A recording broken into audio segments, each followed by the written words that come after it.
संध्या हैला मात्रे कि कौन किसी ना किसी खाइबा को मनटा खाली खोजी हुए जाही खोजी न हुआ एमती जो वर्षा पाग करुच्ची किसी गोटे गरमा गरम न खाले जाए मनटा शांति होनी किंतु डेली डेली कौन बनइबू सी भी चिंता कि गोटे नुआ जिनस बनवाक गले घर आज एटा नथिबो घर आज सेटा नथिबो से भाविली छाड़ा आज घर जहाँ अच्छे से किसी गोटे हेल्दी टेस्टी जिनसटे बनइबी।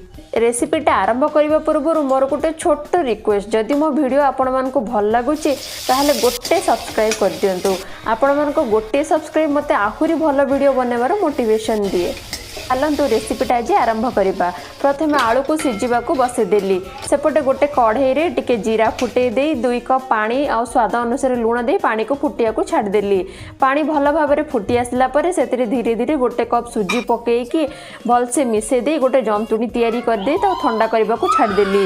एबे आसिला आलूर मसला पाली मु जोटा बनाऊँगी से टेस्टी वाला गोटे आलू मसला बनवार अच्छी मो पसंदर परिबा टिके पकईची आलू मसला रे जेमिति कि स्वीट कॉर्न टमाटर पियाज एसबू देकी बनाऊँगी आपन को जेमिति पसंद आपन सेमिति आलू मसला बनै पारंती। मसला रेडी हो गला परे आलू को भी टिके ठंडा हवा पई छाड़ी देली। एपटे सुजी टिके ठंडा हैला परे ताकू टिके भलसे अटा भलिया चकुटिकी गोल गोल शेप करिकी तैयारी कर देली। आ आलू मसला को छोट छोट टिक्की भलिया बनै देइची। एबे गोटे सुजी लेयर ऊपर तापरे आलू मसला तापरे सुजी लेयर माने 2टा सुजी लेयर भितर गोटे आलू मसला देकी एमिति बर्गर स्टाइल बनै देबे। ए सब तैयारी हो गला परे कढ़ाई टिके तेल गरम कर देबे आ धीरे धीरे एपट सेपट करिकी गोल्डन ब्राउन हैला पर्यंत टिके भाजी देबे। आ देखंतु बाहर क्रिस्पी आ भितर पूरा सॉफ्ट हो जिवो। सतरे खाइबा को बहुत टेस्टी हेतिला।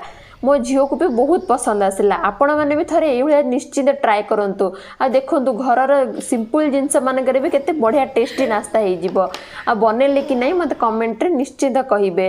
पुणी देखा आ गोटे सहज टेस्टी आ घरोई रेसिपी सहित रही। जय जगन्नाथ।